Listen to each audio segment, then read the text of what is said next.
ছাত্র সমাজের নবান্ন অভিযান নিয়ে রাজ্য রাজনীতি একেবারে তোলপাড়। দিকে দিকে দেখা যাচ্ছে কড়া নিরাপত্তা ব্যবস্থা করা হচ্ছে, তারই সঙ্গে ব্যারিকেড, গার্ডরেল, ঝালাই করা হচ্ছে একাধিক গার্ডরেল। পিতামাতা হওয়া এখনো কি স্বপ্ন? অ্যাপোলো ফার্টিলিটির সাথে আপনার পিতামাতা হওয়ার স্বপ্ন পূরণ করুন। বিনামূল্যে পরামর্শের জন্য কল করুন 9953922843। আমরা এই মুহূর্তে দাঁড়িয়ে রয়েছি ভবানীপুরের কালীঘাট রোডে। এখানেও দেখা যাচ্ছে মমতা বন্দ্যোপাধ্যায়ের বাড়ির দিকে যে রাস্তা, মুখ্যমন্ত্রীর বাড়ির দিকে যে রাস্তা, সেখানেও কিন্তু একদম ব্যারিকেড করে দেওয়া হয়েছে। এখান দিয়ে কোনো রকম চার চাকা কিন্তু প্রবেশ একেবারে নিষিদ্ধ এই মুহূর্তে। এবং দেখা যাচ্ছে, আমি আমার ক্যামেরা পার্সন সন্দীপ সালুকাকে দেখাতে বলবো যে ফুটপাত দিয়ে কিন্তু বাইক আরোহী যারা রয়েছেন তারা বাইক নিয়ে ফুটপাত দিয়ে যাতায়াত করছেন। এখানে কড়া পুলিশি নিরাপত্তা যেমন রয়েছে, পুলিশের গাড়ি, একাধিক গাড়ি দাঁড়িয়ে রয়েছে, পুলিশের আধিকারিকরা রয়েছেন, উচ্চপদস্থ পুলিশ অফিসাররা রয়েছেন, এবং তারই সঙ্গে এখানে কার্যত দেখা যাচ্ছে একদম ব্যারিকেড করে দেওয়া হয়েছে।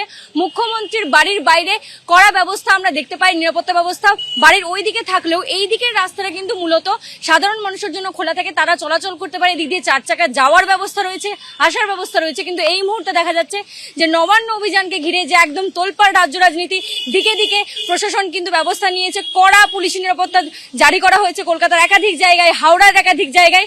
এবং এই মুহূর্তে ভবানীপুরে দেখা যাচ্ছে যে এখানেও মুখ্যমন্ত্রীর বাড়ির নিরাপত্তা নিশ্চিত করতে এখানেও কিন্তু ব্যারিকেড করে দেওয়া হয়েছে। ক্যামেরায় সন্দীপ সাধুকার সঙ্গে ঐশী মুখোপাধ্যায় রিপোর্ট, এবিপি আনন্দ, কলকাতা। আরজিকর কাণ্ডের প্রতিবাদে ছাত্র সমাজের নবান্ন অভিযান, তা ঘিরে নিশ্ছিদ্র নিরাপত্তা। কোনা এক্সপ্রেসওয়ে থেকে হাওড়া যাওয়ার পথ, তা তো গার্ডরেল বসানো হয়েছেই। এবার হাওড়া থেকে কোনা এক্সপ্রেসওয়ে যাওয়ার যে পথ, সেখানেও কিন্তু একেবারে গার্ডরেল বসিয়ে দেওয়া হলো। খড়গপুরগামী যে লেন, সেই লেনে কিন্তু গার্ডরেল বসিয়ে দেওয়া হলো এবং সেখানে একাধিক গার্ডরেল ব্যবহার করা হচ্ছে। এই 5 ফুট দৈর্ঘ্যের, 7 ফুট উচ্চতার এবং 1 ফুট ব্যাদের যে গার্ডরেলগুলি রয়েছে, তা একদম রেল লাইনের এই ইস্পাত পাতের সাথে আমরা দেখছি একদম কিন্তু ঝালাই করে দেওয়া হচ্ছে, যাতে সবকটি গার্ডরেল কার্যত একটি কাঠামো হয়ে ওঠে। সেই কারণেই কিন্তু এই গার্ডরেলগুলিকে একটি বড় ইস্পাতের পাতের সঙ্গে তা ঝালাই করে দেওয়া হলো এবং সেই ছবি আমরা দেখতে পাচ্ছি। এই ঝালাইয়ের কাজ চলছে এবং একাধিক ব্যারিকেড, প্রায় 10টি ব্যারিকেড এখানে ব্যবহার করা হচ্ছে।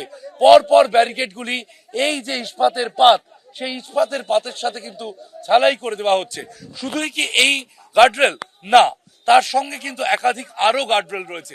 সাধারণত কলকাতার রাস্তায় যে গার্ডরেলগুলি দেখা যায়, সেই ছোট 4 ফুট উচ্চতার গার্ডরেলগুলি এই পাতের ওপর বসানো হয়েছে, মাঝখানে লোহার পাইপ দেওয়া হয়েছে। সেই লোহার পাইপ কিন্তু এভাবেই ঝালাই করে দেওয়া হচ্ছে একাধিক ব্যারিকেডের সঙ্গে।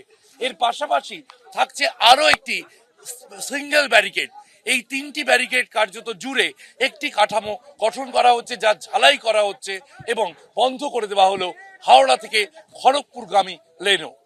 ক্যামেরায় শ্যামল জানার সঙ্গে শিবাশিস মৌলিক, এবিপি আনন্দ, সাঁতরাগাছি।